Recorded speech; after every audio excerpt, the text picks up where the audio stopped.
No, slick back. That's what I said. Slick back. No, nigga, I'm a pimp named Slick Back. Pimp named Slick Back. Pimp named Slick back. Nigga, are you deaf? I'm a pimp named Slick. Halo guys, ketemu lagi di channel Bill. Oke, sebelum masuk ke dalam materi penjelasan, terlebih dahulu kita kenalan dulu yuk. Perkenalkan, nama saya Nabila Arifah, saya dari kelas 11 MIA 1. Di sini saya akan menjelaskan tentang materi bab 2 dari PKN. Oke, pada bab kali ini kita akan membahas tentang sistem dan dinamika demokrasi Pancasila. Sebelum masuk ke materi, kita bahas tentang judulnya terlebih dahulu yuk. Apa sih itu sistem? Sistem adalah suatu kesatuan yang terdiri atas komponen atau elemen yang dihubungkan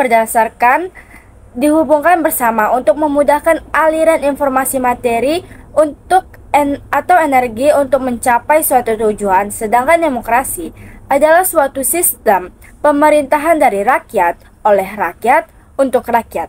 Artinya, rakyat dengan serta merata mempunyai kebebasan untuk melakukan semua aktivitas kehidupan, termasuk aktivitas politik, tanpa adanya tekanan dari pihak manapun. Karena pada hakikatnya, yang berkuasa adalah rakyat untuk kepentingan bersama. Sebelumnya, kata demokrasi berasal dari dua kata bahasa Yunani, yaitu demos yang berarti rakyat dan kratos yang berarti pemerintahan. Sehingga demokrasi dapat diartikan sebagai pemerintahan rakyat. Demokrasi juga memiliki klasifikasi. Yang pertama, berdasarkan titik berat perhatiannya, demokrasi ini terbagi menjadi 3. 1. Demokrasi formal, yaitu suatu demokrasi yang menjunjung tinggi persamaan dalam bidang politik tanpa disertai upaya untuk mengurangi atau menghilangkan kesenjangan dalam bidang ekonomi. Bentuk demokrasi ini dianut oleh negara-negara liberal. Yang kedua, demokrasi material, yaitu demokrasi yang dititik beratkan pada upaya menghilangkan perbedaan dalam bidang ekonomi. Sedangkan persamaan dalam bidang politik kurang diperhatikan. Bahkan kadang-kadang dihilangkan bentuk demokrasi ini dianut oleh negara-negara komunis. Ketiga, demokrasi gabungan, yaitu bentuk demokrasi yang mengambil kebaikan serta membuang keburukan dari bentuk demokrasi formal dan demokrasi material. Bentuk demokrasi ini dianut oleh negara-negara non-blok. Kedua, berdasarkan ideologi. Berdasarkan ideologi yang menjadi landasannya, demokrasi dapat dibedakan ke dalam 2 bentuk. 1. Demokrasi konstitusional atau demokrasi liberal, yaitu demokrasi yang didasarkan pada kebebasan atau individualisme. 2. Demokrasi rakyat atau demokrasi proletar, yaitu demokrasi yang didasarkan pada paham Marxisme dan komunisme. Ketiga, berdasarkan proses penyaluran kehendak rakyat menurut penyaluran kehendak rakyat. Demokrasi dapat dibedakan ke dalam 2 bentuk. 1. Demokrasi langsung, yaitu paham demokrasi yang mengikut sertakan setiap warga negara dalam permusyawaratan untuk menentukan kebijakan umum negara. Undang-undang secara langsung ini wilayah kecil masyarakat yang sedikit. Kedua, demokrasi tidak langsung, yaitu paham demokrasi yang dilaksanakan melalui sistem perwakilan wilayahnya besar atau luas dan masyarakatnya tercampur cukup padat atau banyak.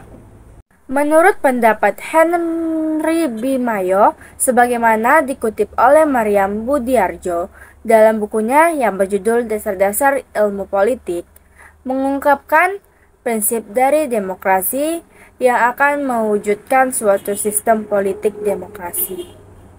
Prinsip-prinsip tersebut adalah menyelesaikan perselisihan dengan damai dan secara melembaga, menjamin keselenggaraannya perubahan secara damai dalam suatu masyarakat yang sedang berubah, menyelenggarakan pergantian pimpinan secara teratur, membatasi pemakaian kekerasan sampai minimum, mengakui serta menganggap wajar adanya keanekaragaman, menjamin tegaknya keadilan. Oke, sebelumnya saya ingin menyangkal ada beberapa yang belum prinsip-prinsip tersebut yang belum penuh di negara kita. Saya ambil yang membatasi pemakaian kekerasan sampai minimum. Contohnya sangat sederhana. Pada saat ada kecelakaan di suatu desa A dan yang menabrak itu berasal dari desa B. Kecelakaan berada di desa A, di mana warga dari desa B yang menabrak warga A. Kebanyakan warga tersebut tidak melaporkan kepada pihak berwajib atau polisi, namun malah mengambil tindakan sendiri seperti kekerasan, memukul, sehingga yang menabrak ini menjadi korban juga. Di hal itu kita bisa berpikir bahwa minimnya pemikiran pada warga-warga negara kita. Begitu contohnya. Sedangkan menurut pendapat Ali Mudi sebagaimana dikutip oleh Sri Hurayana dan Syaifullah dalam bukunya yang berjudul Ilmu Kewarganegaraan, suatu negara dapat disebut berbudaya demokrasi apabila memiliki suku guru demokrasi sebagai berikut ini.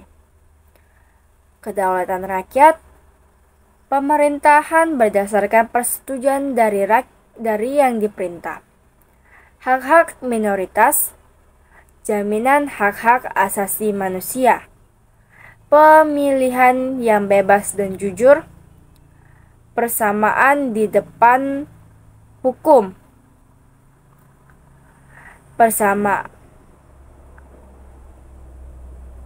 proses hukum yang wajar, pembatasan pemerintahan secara konstitusional, pluralisme sosial, ekonomi dan politik, nilai-nilai toleransi, pragmatisme, kerjasama, dan mufakat. Dinamika penerapan demokrasi Pancasila, adapun prinsip-prinsip demokrasi di Indonesia. Menurut Ahmad Sansusi mengutarakan 10 pilar demokrasi konstitusional Indonesia. Menurut Pancasila dan Undang-Undang Dasar Negara Republik Indonesia tahun 1945. 1. Demokrasi yang berketuhanan yang Maha Esa. 2. Demokrasi kecerdasan. 3. Demokrasi berkedaulatan rakyat. 4. Demokrasi dengan rule of law. 5. Demokrasi dengan pemisahan kekuasaan negara. 6. Demokrasi dengan hak asasi manusia. 7. Demokrasi dengan pengadilan yang merdeka. 8. Demokrasi dengan otonomi daerah. 9. Demokrasi dengan kemakmuran. 10. Demokrasi yang adil sosial. Akan tetapi yang menjadi persoalan apakah konstitusi tersebut melahirkan suatu sistem yang demokrasi. Nah, untuk melihat apakah suatu sistem pemerintahan adalah sistem yang demokrasi atau tidak, dapat dilihat dari indikator-indikator yang dirumuskan oleh Avan Gavar. 1. Akuntabilitas. Pemegangan jabatan yang dipilih oleh rakyat harus dapat bertanggungjawabkan kewajiban yang hendak dan telah ditempuhnya. 2. Rotasi kekuasaan. Peluang akan terjadinya rotasi kekuasaan harus ada dan dilakukan secara teratur dan damai. 3. Rekrutemen politik yang terbuka. Untuk memungkinkan terjadinya rotasi kekuasaan, diperlukan suatu sistem rekrutemen politik yang terbuka. 4. Pemilihan umum dalam suatu negara demokrasi agar pemilihan dilaksanakan secara teratur. 5. Pemenuhan hak-hak dasar. Setiap warga negara dapat dinikmati hak-hak dasar mereka secara bebas, termaksud di dalam hak-hak untuk menyatakan pendapat, hak untuk berkumpul dan berserikat, serta hak untuk menikmati pers yang bebas. Oke teman-teman, selanjutnya kita akan membahas dinamika penerapan demokrasi Pancasila. Yang pertama, terkait dengan pelaksanaan demokrasi Indonesia pada periode awal kemerdekaan atau tahun 1945 sampai tahun 1949. Nah, pada masa ini kita masih menggunakan Undang-Undang Dasar sehingga dalam pelaksanaan demokrasi ini itu ada pemerintahan hak politik secara menyeluruh sehingga semua warga negara yang sudah dianggap dewasa itu memiliki hak politik yang sama. Kemudian yang kedua, presiden secara konstitusional, pemilihan kemungkinan untuk menjadi faktor diktator yang menjadi seenaknya sendiri, tetapi mereka hanya dibatasi kekuasaannya ketika ada KNIP, sehingga presiden tidak lagi ditutor atau seenaknya sendiri. Kemudian dengan adanya maklumat wakil presiden, itu dimungkinkan terbentuknya sejumlah partai politik yang kemudian menjadi plattek dasar bagi sistem kepartaian di Indonesia untuk masa-masa selanjutnya. Nah, ini merupakan perjalanan yang cukup besar, cukup bagus, karena dibuka kebebasan untuk berserikat pembentukan partai politik. Lalu berikutnya pelaksanaan demokrasi di Indonesia periode 1949 sampai 1959. Nah, periode ini ada dua penggantian Undang-Undang Dasar. Yang pertama dari Undang-Undang Dasar berubah menjadi Konstitusi RIS dari waktu 27 Desember 1948 sampai 17 Agustus 1950. Kemudian dari tahun 1750 berganti menjadi UUDS 1950 sampai tanggal 5 Juli 1959 sampai dikeluarkan Dikri Presiden. Nah, makanya di sini memberikan pengaruh yang cukup banyak terkait pelaksanaan demokrasinya. Yang pertama itu ada Lembaga Dewan Perwakilan Rakyat atau Parlemen memainkan perannya yang sangat tinggi dalam proses politik yang berjalan. Yang kedua yaitu akuntabilitas atau pertanggungjawaban pemegangan jabatan dan politisi pada umumnya yang sangat tinggi. Yang ketiga yaitu kehidupan kepartaian boleh dikatakan memperoleh peluang sebesar-besarnya untuk berkembang secara maksimal. Yang keempat, pemilihan umum hanya dilaksanakan satu kali yaitu pada 1955. Tetapi pemilihan tersebut benar-benar dilaksanakan dengan prinsip demokrasi. Yang kelima, yaitu hak dasar masyarakat tidak dikurangi sama sekali. Sekalipun tidak semua warga negara dapat memanfaatkannya dengan maksimal. Yang keenam, yaitu daerah rendah atau otonomi yang seluas-luasnya dengan asas desentralisasi, yaitu dengan menyerahnya wewenang dari pemerintahan pusat kepada daerah. Selanjutnya, pelaksanaan demokrasi di Indonesia periode 1959 sampai 1965. Nah, pada periode ini, itu mulai dilihat keluarnya Dekret Presiden pada 5 Juli 1959 59 yang akhirnya mengembalikan diri yang tadinya Undang-Undang Dasar sementara menjadi Undang-Undang Dasar 1945 lagi dengan menerapkan demokrasi terpimpin. Nah, ada 5 garis besar mengenai pelaksanaan demokrasi pada periode ini. Yang pertama, mengabur yang sistem kepartaian jadi kehadiran partai politik bukan untuk mempersiapkan diri dalam rangka pengisi jabatan politik di pemerintahan karena pada saat itu pemilihan hampir tidak pernah dilakukan tetapi menjadi tali tarik ulur kekuatan antara lembaga kepresidenan, angkatan darat dan juga Partai Komunis Indonesia sehingga kepartaian sistem yang menjadi agak kurang jelas. Yang kedua, yaitu terbentuknya Dewan Perwakilan Rakyat, gotong royong atau DPR-GR, yang merupakan peranan lembaga legislatif dalam sistem politik nasional. Itu menjadi lemah karena ada pelemahan, terus ada DPR-GR yang legislatifnya melemah. Dan ketiga, itu hak dasar manusia menjadi sangat lemah, kritis dan saran dari lawan politik presiden yang tidak diberikan. Kemudian orang-orang pun juga tidak punya keberanian untuk memberikan kritik atau saran. Yang keempat, yaitu masa demokrasi terpimpin membuat kebebasan pers berkurang. Yang kelima, adanya sentralisasi kekuasaan yang semakin dominan dalam proses hubungan antara pemerintah pusat dan dewan itu untuk dewan daerah itu, pusat dan daerah itu menjadi kurang sehat. Nah, sentralisasi itu adalah pusat pemusatan kekuasaan itu semakin dominan.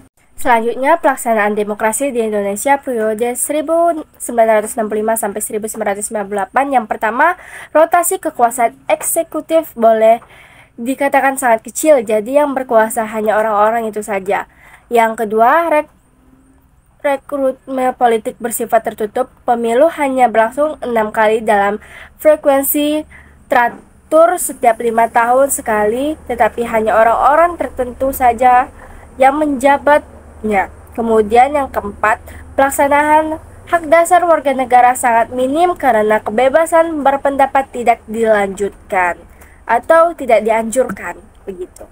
Kemudian pelaksanaan demokrasi di Indonesia periode 1998 sampai dengan sekarang.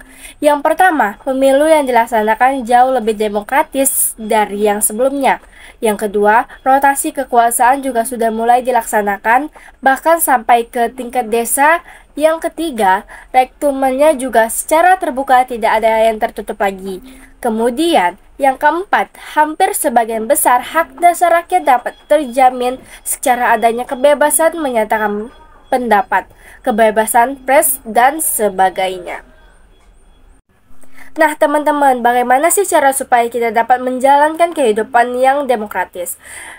Membiasakan diri berbuat sesuai dengan aturan main atau hukum yang berlaku, membiasakan diri untuk bertindak demokratis dalam segala hal, membiasakan diri untuk menyelesaikan persoalan musyawarah, membiasakan diri untuk mengadakan perubahan secara damai tidak dengan kekerasan, membiasakan diri untuk memilih pemimpin melalui cara-cara yang demokratis, selalu menggunakan akal sehat dan hati nurani dalam musyawarah, selalu mempertanggungjawabkan hasil keputusan musyawarah kepada Tuhan Yang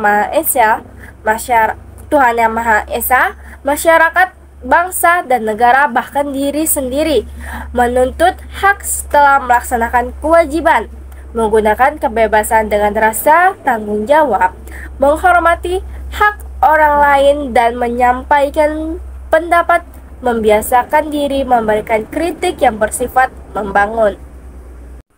Oke teman-teman, sekian dari video penjelasan saya mengenai materi penjelasan bab 2 PKN hari ini. Jika ada salah-salah dalam pengucapan saya dan perkataan saya, mohon dimaafkan ya. Wabillahi taufiq wal hidayah. Wassalamualaikum warahmatullahi wabarakatuh. Bye bye guys.